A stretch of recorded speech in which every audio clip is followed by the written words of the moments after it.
Hello friends, आपका स्वागत है हमारे यूट्यूब चैनल बाइक गुरु में। तो फ्रेंड्स, आज मैं आपको बताना चाहता हूँ कि जैसे कि जो भी हमारी बाइक होती हैं, जैसे हम उसको एक्सीलेटर देते हैं और क्लच छोड़ते हैं तो वो पिकअप नहीं लेती है। जैसे कि नई बाइक और जैसे हमारी थोड़ी ओल्ड हो जाती है, दो बाइक ले लो आप। एक न्यू बाइक, एक ओल्ड थोड़ी सी, ऐसे भी नहीं पुरानी, जैसे 10-15 हज़ार किलोमीटर चल चुकी है वो।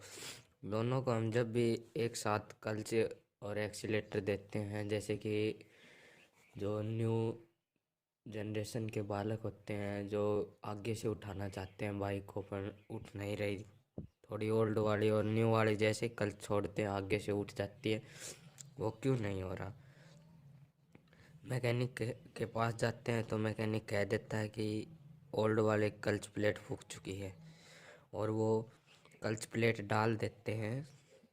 जैसे कि हम ऐसे कह देते हैं कि आप क्लच प्लेट डाल दो पर पिकअप अच्छा वाला आना चाहिए। तो मैकेनिक कह देते हैं कि हाँ भाई, डाल देंगे। तो हम डलवा लेते हैं क्लच प्लेट। नॉर्मल खर्चा आता है 500 के आसपास। उसकी लेबर सब कुछ जोड़ के हम लगाएं तो 500 या 550 के आसपास खर्चा आता है। हम क्लच प्लेट भी डलवा लें तो उसमें क्या होता है कि पिकअप देगी आगे से भी अच्छी तरह से। जैसे स्टंट करना चाहते हैं तो उठे भी, पर वो तरीका कितने दिन चलता है? 4 या 5 दिन। जैसे हम 4 या 5 दिन तक चलाएंगे, बाइक एकदम फ्रेश कंडीशन में चलेगी, उसके बाद नॉर्मल हो जाती है पिकअप। थोड़ा थोड़ा कम होता होता महीना या 20 दिन होता है, वापस वैसे ही हो जाती है पहले वाली। तो मैकेनिक के पास जाते हैं तो मैकेनिक कह देता है कि भाई क्लच प्लेट की कोई गारंटी नहीं है, आप अभी डलवाई है तो 1 घंटे बाद में भी लाओगे तो भी गारंटी नहीं होगी, उसके बाद सही है। क्लच प्लेट और टाइमिंग चेन की कोई गारंटी नहीं होती, कोई मैकेनिक लेता भी नहीं है, क्योंकि ये दोनों ऐसी चीज़ है कि 10 मिनट में भी फूक देते हैं लोग, घंटे में फूक देते हैं, और अच्छी तरह बाइक चलाने वाले होते हैं वो 10 साल में भी नहीं फूकते। तो यही है, जैसे कि कई भाई क्या होते हैं कि ड्रिंक कर लेते हैं या कुछ भी कह दो, हाफ किल्च में लेके, जैसे कि नॉर्मल रेत वाला रोड आता है या चढ़ाई वाला आता है जैसे, तो उसमें हाफ किल्च ले लेते हैं। हाफ किल्च में जैसे बाइक चलाते हैं या स्टंट करने के चक्कर में हाफ किल्च लेके बाइक को एक्सीलेटर दे के घुमाते हैं तो उसमें क्लच प्लेट जल्दी ही फूक जाती है। तो आपको बता देता हूँ क्लच प्लेट क्या होती हैं। जैसे ये कोई बाइक ले लो, नॉर्मल ऐसी ही क्लच प्लेट डलेगी, डिजाइन ऐसी होगी, बस थोड़े बाहर की बॉडी का चेंज हो जाता है। किसी में ये दांते ज़्यादा आते हैं, जैसे कि सुपर स्प्लेंडर हो, तो नॉर्मल स्टाइल ऐसी होती है ये खाचे वाली। तो इसको क्या कह देते हैं, देखिए ये हमारी फूकी हुई क्लच प्लेट है। अब ध्यान से देखना, ये ब्लैक ब्लैक हो चुका है, ये पहले वाइट कलर या पीले कलर या रेड कलर का कागज है। ये नॉर्मल कागज, जैसे हम इसको नाखून मारेंगे तो देखिए उतरने लग गए। तो ये चारों क्लच प्लेट में यही कागज होता है जो कि फ्रिक्शन का काम करता है। तो हम जैसे कि बिना मोबिल, जैसे मोबिल कम है तो हम चलाएंगे तो ये क्या हो जाता है कि ये पूरा गर्म होके फूक जाता है। तो ये खाँचे बने हुए हैं, ये देखिए ये खाँचे। पहले ये नई क्लच प्लेट में देखेंगे तो ये उभरे हुए होंगे, खाँचे अच्छी तरह दिखेंगे, और अब इसको नाखून मारते हैं या हाथ पूरे घिस चुके हैं।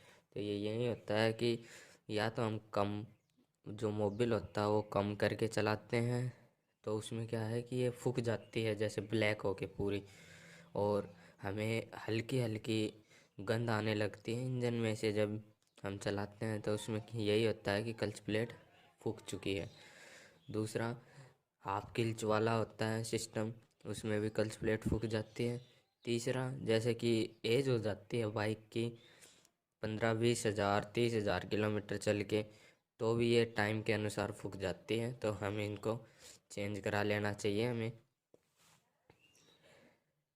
तो फ्रेंड्स, वही बात है कि चेंज कराएं, पर क्या क्या चेंज कराएं जिससे कि पिकअप नई के समान हो। तो आपको बता दिया कि 20 दिन बाद में वही रिजल्ट होता है, पर वो हुआ क्यों? आपने कभी सोचा है ऐसा कि हमने क्लच प्लेट डलवाई, लेकिन 20 दिन बाद में वही पिकअप आ गया जो पहले था, ओल्ड वाला, जो कि नॉर्मल होता है, कुछ नहीं होता, बस रेस दो और चलाओ। और न्यू वाली बाइक 15 हज़ार किलोमीटर चल जाती है तो भी वही पिकअप होता है, तो ऐसा क्यों है? तो वो होता है, क्लच प्लेट तो फूकी हुई थी, इसके साथ जो हब और जो सेंटर होता है वो भी कट चुके होते हैं। पर मैकेनिक क्या करते हैं इसको, जैसे कि ये ओल्ड वाला है, आप इसको देखिए ये कट चुका है, ये आपको दिखेगा, ये रहा, देखिए ये लीक पड़ी पड़ी है, ये देखो ये वाली। आप इसको ऐसे नाखून लगाएंगे तो एक खाडे खाडे नज़र आएंगे इसमें। तो कई मैकेनिक क्या कहते हैं, जैसे कि इसमें जो रेती के निशान दिख रहे हैं वो रेती मार के चला देते हैं। वो क्या होता है कि वो पूछते हैं ग्राहक से कि आपका हब सेंटर कटा हुआ है, इसे नया डालना है क्या? तो वो मना कर देते हैं। तो वो क्या करते हैं, इसको रेती से थोड़ा थोड़ा घिस के जो इसके खाँचे हैं वो हटा देते हैं। देखिए दोनों देख लीजिए, दोनों का यही हाल है, कटे हुए हैं। थोड़ा थोड़ा घिस के इसको वापस सेट करके क्लच प्लेट और डाल देते हैं। तो इसमें क्या होता है कि 10-15 या 20 दिन तक तो नॉर्मल पिकअप देती है बाइक जो न्यू के समान जो पिकअप होता है वही पिकअप आता है। उसके बाद पिकअप कम होने लग जाता है और एक टाइम ऐसा आता है कि जो पहले वाला नॉर्मल पिकअप था वही आ जाता है। तो इसका मेन कारण तो यही होता है कि हब सेंटर आपके कटे हुए हैं और आपने न्यू नहीं डलवाए। दूसरा, जो इसके हर क्लच प्लेट के बीच में जो प्रेशर प्लेट आती है वो सॉरी, थोड़ी तबीयत खराब है। इनके बीच में एक प्रेशर प्लेट आती है, ब्लैक हो या कोई भी हो, जो मेटल की बनी होती है, लोहे की, वो आपकी घिस चुकी है, बिल्कुल एकदम साफ़ हो चुकी है। उसके अंदर डॉटेड डॉटेड आते हैं बहुत ज़्यादा, वो डॉटेड ख़त्म हो गए हैं। तो आप उनको कहिए कि प्रेशर प्लेट भी न्यू डाल दे। नॉर्मल आती है वो 20-25 रुपये की एक आती है, तो आपको 3 डलेगी तो नॉर्मल 100 रुपये के आसपास पड़ेगी। तो आप वो भी न्यू डलवा लें, हेब सेंटर भी न्यू डलवा लें, और क्लच प्लेट तो डलवा ही रहे हैं तो आप खर्चा तो कर रहे हैं। आपको न्यू वाली पिकअप चाहिए तो थोड़ा सा और कर दीजिए, तो आपको लगभग 1,000 रुपये या 900 रुपये के आसपास खर्चा आएगा, पर पिकअप वही न्यू वाला हो जाएगा जो कि आपको पहले आप जैसे न्यू बाइक ली थी, जितने दिन क्लच प्लेट चली थी उतने दिन ही अब ये चलेगी। अगर उससे ज़्यादा भी चल सकती है, आपने सही तरीके से बाइक चलाई तो देख लीजिए। इसको हम सेंटर कह देते हैं और ये हब होता है। सेंटर क्यों कहते हैं? जो क्लच कटोरा आता है, जैसे कि यहाँ पर एक क्लच कटोरा आता है जो कि ऐसे खाँचे बने हुए होते हैं और ये पीछे गिरारी होती है। उस वो क्लच कटोरे और ये हब के बीच में ये सेंटर होता है, तो सेंटर में ये गलता है ऐसे। तो इसको हम उल्टा कर देते हैं।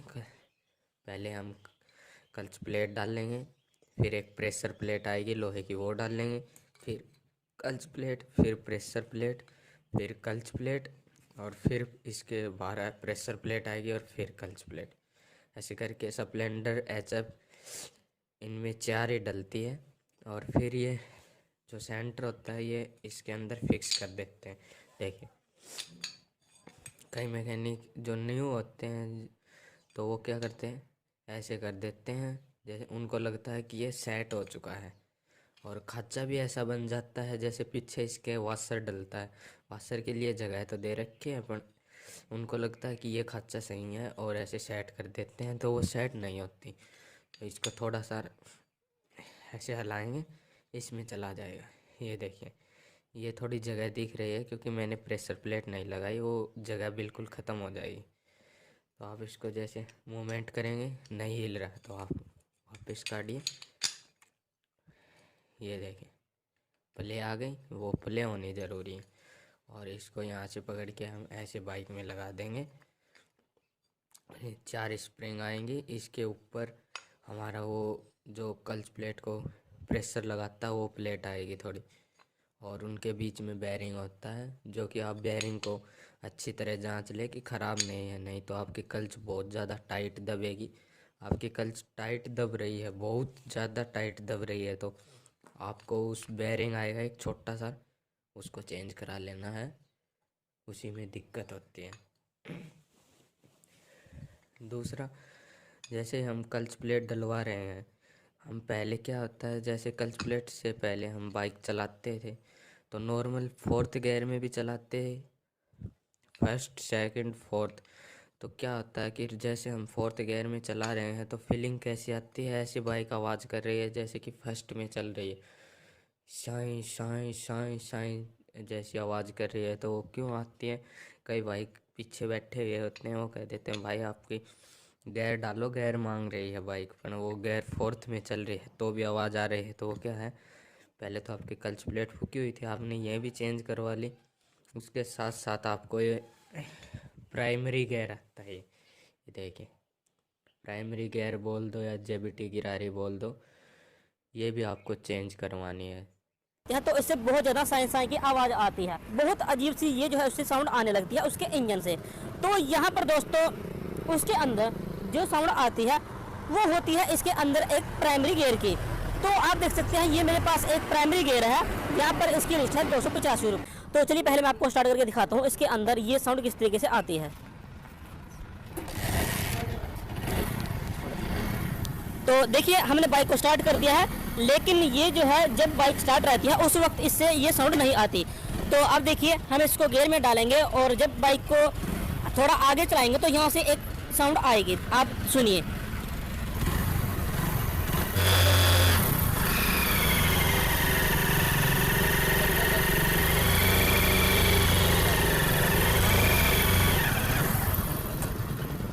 तो देखिए यहाँ पर आपने इसकी साउंड सुनी। तो होता क्या है, जब बाइक को हम लेकर चलते हैं तभी ये जो है साउंड इससे आती है। इसके दांते देख लो, ये वाले, ये दांते कट जाते हैं। उसकी वजह से क्या होता है कि जब हम बाइक चलाते हैं तो ये गिरारी आवाज़ करती है, ये वाले साई साई फर्स्ट गियर के जैसे। अगर ये एकदम न्यू है तो आप जैसे कि जो ये जिस चीज़ में फिट होती है, जो जिसको हम कल्च कटोरा कह देते हैं, उसके पीछे एक बड़ी गिरारी आती है, उसको चेक करवा के देखो, इन दोनों में से एक चीज़ ज़रूर कटी हुई मिलेगी। जैसे कटी यानी टूटी हुई नहीं, ये दांते कमज़ोर मिलेंगे। तो आपको लगभग तो यही जाते हैं, 90% चांस इसका होता है, तो ये चेंज करवा लो। अगर ये एकदम न्यू डलवा ली तो भी आवाज़ नहीं जा रही तो आपको कल्च कटोरा रिपेयर करवाना पड़ेगा। पीछे वाली गिरारी को अगर आपकी कटी हुई है तो उसको चेंज करवाना पड़ेगा, पर 90% चांस इसी का होता है कटन का। तो आप ये चेंज करवा लो। दूसरा, जो हमारा सेंटर होता है वो अगर आपके न्यू है तो सही है, अगर इनमें सॉरी ये खाचे बने हुए हैं, जैसे आप इसको नाखून से ऐसे करोगे तो आपको महसूस होगा कि खड्डे टाइप बन गए हैं, तो आपको ये चेंज करवाना है। अगर इसमें भी ऐसा लग रहा है तो आपको ये भी चेंज करवाना है। और क्लच प्लेट तो आप न्यू चेंज करवा ही रहे हो, तो ये 3-4 चीज़ें आपको चेक करवानी है कि सही है या नहीं। दूसरा, जब भी आप क्लच प्लेट चेंज करवाओ उससे पहले आपको चेक कर लेना है कि आपकी बाइक में मोबिल पूरा है या नहीं। आपकी बाइक में मोबिल है पूरा तो आपकी क्लच प्लेट चेंज करवा रहे हो तो करवा लेनी, लेकिन मोबिल पूरा है तो आप क्या करोगे, एक बार जो बाइक के हेड में जो वाल वाले नट होते हैं, जो जिसको हम टेपिटर एडजस्टर वाले टेपिट एडजस्ट करने के लिए खोलते हैं ऊपर नीचे वाले, उनको ऊपर वाले को खोलना है, बाइक को स्टार्ट करनी है और रेस देनी है। मैकेनिक को कह देना आप चेक करो कि मोबिल पूरा सर्कुलेट हो रहा है क्या बाइक में। तो अगर मोबिल आपका अच्छी तरह से सर्कुलेट हो रहा है, यानी कि हेड में अच्छी तरह पहुंचा रही है बाइक, तो अच्छी बात है। अगर नॉर्मल यानी कि अगर आपका मोबिल थोड़ा थोड़ा हेड में आ रहा है और आपकी बाइक में मोबिल गेज में पूरा मोबिल दिखा रहा है, तो आप उनको कहे कि आपको मोबिल पंप चेक करना पड़ेगा कि मोबिल पंप में दिक्कत है या दूसरी साइड, जैसे कि अभी 2000 BS6 वाली बाइक है, उनमें तो कल साइड ही मोबिल गिरारी दे दी, तो उनमें कोई झंझट नहीं है। अपन BS4 है, 5 है, जैसे कि BS4 है, ओल्ड वाली बाइक है 2019-20 वाली से पीछे की, तो उनमें आपको क्या करेगा, टाइमिंग चेन की साइड में एक गिरारी मिलेगी, उनको कह देना वो भी चेक करो कि कटी हुई है या नहीं कटी हुई, क्योंकि मोबिल हेड में पूरा नहीं जा रहा। अगर वो गिरारी सही है तो आपको मोबिल पंप चेंज करवाना पड़ेगा। या अगर आपकी मोबिल गिरारी कटी हुई है, जो मोबिल पंप को चलाती है उस साइड जो टाइमिंग चेन साइड मिलती है मैग्नेट के पीछे, तो वो चेंज करवानी पड़ेगी। उससे क्या होता है कि हम जैसे कि बाइक को 10-15 किलोमीटर चलाते हैं तो बाइक हीट करने लग जाती है, बाइक हीट हो जाती है, इंजन पूरा हीट हो जाता है। तो उसका यही रीज़न होता है कि जो मोबिल पंप है वो आपका अपना वर्क पूरी तरह नहीं कर रहा, हेड में मोबिल इंजन में पूरा सर्कुलेशन नहीं हो रहा, थोड़ा थोड़ा मोबिल पहुंच रहा। तो 10-15-20 किलोमीटर तक तो कोई टेंशन नहीं है, आप इतना चलाएंगे तो नॉर्मल हीट करेगी। लेकिन आप 50-100 किलोमीटर बाइक कंटिन्यू चलाते हैं तो उससे क्या होता है कि आपका इंजन पूरी तरह मोबिल ऊपर नहीं पहुंचा रहा है हेड में, तो आपके क्रैंक जो क्रैंक शाफ्ट के बेरिंग है, ऊपर जो टाइमिंग चेन वाले जो टेपिट ऊपर नीचे चलाते हैं कैम शाफ्ट के, वो बेरिंग, और आपकी बाइक मोबिल उठाने लग जाएगी, क्योंकि आपका इंजन हीट करेगा। हीट को कम करने के लिए मोबिल पूरा जा नहीं रहा है, और जितने भी बेरिंग हैं उनमें मोबिल पूरा सर्कुलेट नहीं हो रहा, तो आपका इंजन सीज होने के कारण ज़्यादा हो जाते हैं। तो आप मोबिल पंप ख़राब है तो मोबिल पंप खराब चेंज करवाए, और मोबिल गिरारी ख़राब है तो चेंज करवाए, दोनों चीज़ में से एक चीज़ ख़राब मिले। ये आपको क्यों बता रहे हैं, क्योंकि आप वन साइड इंजन ओपन करवा रहे हैं, तो उस साइड में जो भी दिक्कत आ सकती है उनको पहले ही चेक कर लें, क्योंकि इंजन बार बार तो खुलता नहीं है। तो क्लच प्लेट के साथ आपको मोबिल पंप उसी साइड आता है, तो वो भी चेक करवाना। अब आपने जैसे चेंज करवा लिया तो आपको कोई लेबर चार्ज नहीं लगेगा, क्योंकि क्लच प्लेट के साथ वो भी डल जाएगा। नहीं तो आपको 100-200-250 रुपये क्लच प्लेट के से अलग डलवाएंगे तो चार्ज लगेगा मोबिल पंप का। और जैसे हम नॉर्मल शॉप पर चेक करवाते हैं तो कोई मैकेनिक ये नहीं कहेगा कि आपका मोबिल पंप कटा हुआ है या ख़त्म है, क्योंकि उनको ज़्यादातर को तो चेक करना भी नहीं आता। तो इससे आपका ही फ़ायदा है कि आप मोबिल पंप चेंज करवाएं, तो उसके बाद आपको इंजन हीट की कोई परेशानी का सामना नहीं करना पड़ेगा। तो ये बातों का ध्यान रखना, और उसी हिसाब से आपको क्लच प्लेट चेंज करवानी है। क्लच प्लेट एक लीक चेंज कभी मत करवाए, क्लच प्लेट तो कटी हुई है, उसके साथ साथ इन दोनों के हालत भी देखें कि ये कटे हुए हैं नहीं कटे। अगर ये कटे हुए हैं फिर भी आप क्लच प्लेट डलवा रहे हैं तो कोई फ़ायदा नहीं। 10-15 दिन या 5, जैसे आप रफली बाइक चलाते हैं तो 2 दिन ही पिकअप रहेगा, उसके बाद में वैसे ही पैसे आपके पानी में चले जाएंगे। तो आप ध्यान दें, अगर आपकी क्लच प्लेट फूकी हुई है, मैकेनिक कह दिया है, तो आप मत डलवाएं। 2 दिन वेट कर लीजिए, उसके बाद जैसे कि आपके पास पैसे हो जाएं तभी पूरी असेंबली चेंज करवाएं, ये पूरी की पूरी। तो उससे नई के समान बाइक हो जाएगी, आवाज़ एकदम फ्रेश आएगी, कोई दिक्कत नहीं आएगी। धन्यवाद। अगर आपको हमारी वीडियो अच्छी लगी तो चैनल को सब्सक्राइब ज़रूर करें।